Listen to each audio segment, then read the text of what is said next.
Alright, guys and girls, it's jerningham here. The rise of the zombie complaints, how they affect the ASIA MAGORCNA. Okie dokie. Well, in the third part of our series on zombie companies, we take a look at firms that are corporate underachievers, overdosing on that cheap credit from the major economies in Asia, including India, China, and Japan. Now, let's start in India, a country that is home to hundreds of so-called zombie companies.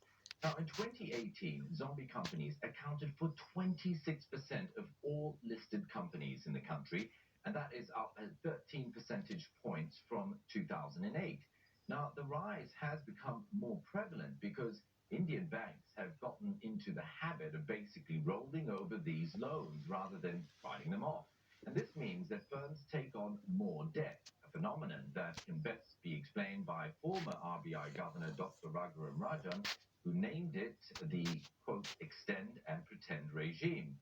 Now, many subsidiaries of major conglomerates have loaded up on debt, including Adani Power and Reliance Power. Well, over in China, plans were set last year to close all zombie state-owned enterprises by the end of this year. But this strategy will be hard to reach because of the COVID-19 pandemic's impact, as well as Beijing's protracted trade war with Washington. Well, in particular, China's buoyant retail sector is estimated to be home to 20% of the country's zombie companies. These include the likes of e-commerce player Suning.com, which has overborrowed. And it's a different picture altogether in Japan, with many firms debt shy, actually. But still, zombie firms do exist there. And as we told you, the term was coined in Japan. Many blame these companies for the country's economic stagnation, or the so-called lost decades, which started back in the 1990s after the huge asset bubble burst. Now, last year, the Nikkei reported that Japan had just over 100 of these walking dead firms, which make up around 3% of all listed companies. While this is low compared with India and China, it can be said that any unprofitable company ultimately harms the economy, since Japan is already battling deflation and recession at the same time. Well, for more on the issue, let's bring in Curtis Chin, Asia Fellow at the Milken Institute, and he's also the former U.S. Ambassador to the Asian Development Bank, and he's joining us from Virginia. Curtis, what exactly is bad about these zombie companies? Because when you look at it from the employment picture, it at least helps these governments revive their economies. And if you could take the lessons from Japan, because really that was the country that sort of in a way Yep. started off all these zombie companies in the 1990s, what have we learned from those lessons? First, I think we need to just take a step back and be clear our definition of a zombie company. These are companies that really are insolvent. They can't pay their bills. If it weren't for, as you were noting, easy money. And so if you think about how we allocate capital in any kind of country, whether it's the U.S., Japan, India, or China, money should go to those companies that people have faith in, that will succeed, that will innovate. And so what's happening right now, that capital, that money is being misdirected as governments, as state-owned enterprises, as we know in China, are taking advantage of free-flowing money, when in reality, as standalone businesses, they are not sustainable businesses. But Curtis, we are in unprecedented times right now. If you take a look at the impact of the decimating impact of COVID-19, there is an abundance of capital out there. Look at the kitchen sinking from central banks. I mean, there should be no problem in getting access to capital, and very cheaply. Yeah, absolutely. For those businesses that will succeed, they will be the ones that attract capital. What's happening now in China, though, is that state-owned enterprises and really state-owned banks, I'd say, are being directed in some ways to ensure the stability that is so important to China. And particularly, as you know, at a time of pandemic, jobs are critical as China's economy, while still growing, continues to slow. If we look at China's history, there's so much importance placed on stability. And at a time right now when it cannot meet one's projected growth rates, the Chinese government has a tough challenge. And also, when we talk about the Chinese government, it's always important to note that the local governments, provincial governments, don't always listen as much as we think they do. They don't always listen to what Beijing wants in the near term. Zombie companies and addressing zombie companies are really that classic double-edged sword.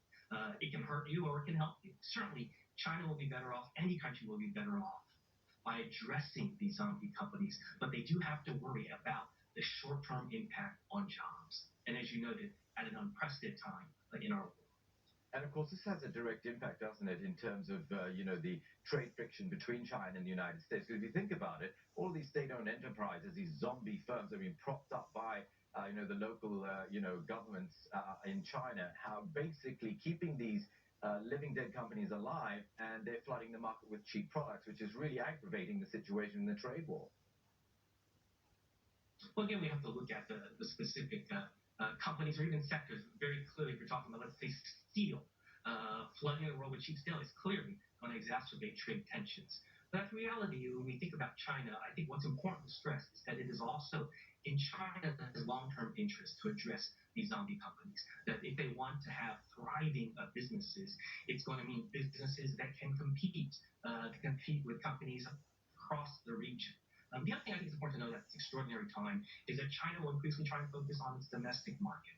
And to do so, maybe that will address some of these external issues where what these zombie companies and other companies are needing to do is to serve their own market, given the trade frictions that you've noted. Curtis, what I find rather interesting about the development of zombie companies in Asia, if you take a look, you've been talking about China, where it's it's not a democracy, it's a one-party system, a little bit autocratic. And then you contrast that with India, which is the world's largest democracy, but yet they face similar issues there. So it doesn't matter whether you have a democracy or whether you have a single-party government, the issue of zombie firms remains prevalent in both these major economies. Absolutely. And, it remains ultimately a domestic political issue. Both countries need to address employment and growth, and perhaps even more so in India, given its relative growth rates over these past 2 decades compared to China.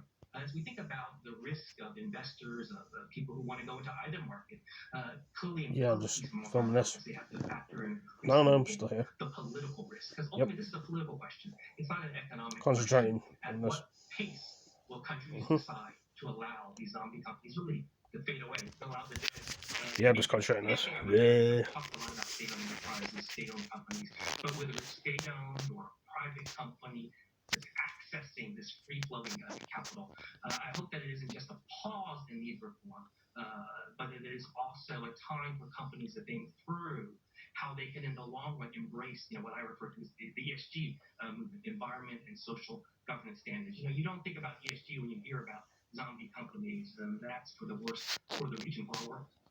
Well, that might be put on pause now. We're dealing with COVID-19, Curtis. We've got to leave it there. Thanks for the discussion. It was very interesting. It was Curtis Chin, Asia Fellow at the Milken Institute and former U.S. Ambassador to the Asian Development Bank. Well, guys and girls, thanks for joining me. Hope you all enjoyed that video. Give it a like, give it a comment, share it with your friends. And I'll see you in the next video. Peace.